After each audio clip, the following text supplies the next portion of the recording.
Сол сапарлардың бірінде ол бұрын есімді қызды кездестірді. Бірақ қыз басқа жігітке айттырылып қойған еді. Дәстүр шешімі жеке сезімнен жоғары тұрды. Бұл оқиға ақынның жүрегінде терең із қалдырды.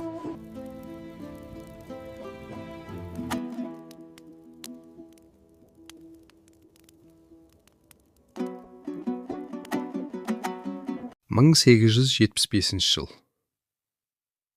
Сарыбайдың асы. Бұл үлкен жиын еді. Сол жерде Жамбыл алғаш рет көпшілік алдына шықты.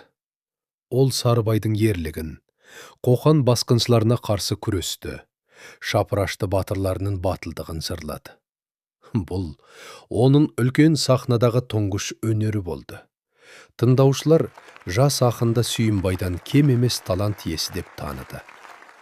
Осы күннен бастап Жамбылдың аты ел ішінде тарай бастады. Жылдар өтті. 19 ғасыр аяқталды. Жаңа дәуір басталды. Патшалық кезең, қоғамдық өзгерістер, төңкеріс. Заман ауысты. Бірақ Жамбыл өзінің жыршылық жолынан тайған жоқ. Қартайған шағында ол халық ақынына айналды. Ғасыр тоғысында өмір сүрген Жамбыл бір емес бірнеше дәуірдің куәсі болды. Оның жыры халықтың үніне айналды. Соғыс жылдары алыстағы қала Ленинград қоршауда қалғанда 90-нан асқан ақын жүрегінен шыққан жырын жолдады. Ол бұл жыр майдан шебіне жетті. Қоршауда қалған қалаға үміт болды.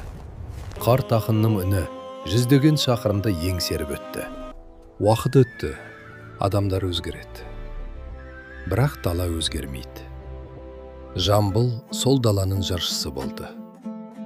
Ол бір адамның емес, бір халықтың тағдырын жырлады. Жамбыл Жабаев ақын импровизатор. Қазақстан тарихындағы ең танымал жыршылардың бірі. Оның есімі өзі туған таумен бірге тарихта қалды. Дала үнсіз. Бірақ оның жыры осы кеңістікте әлі де жаңғырып тұрғандай.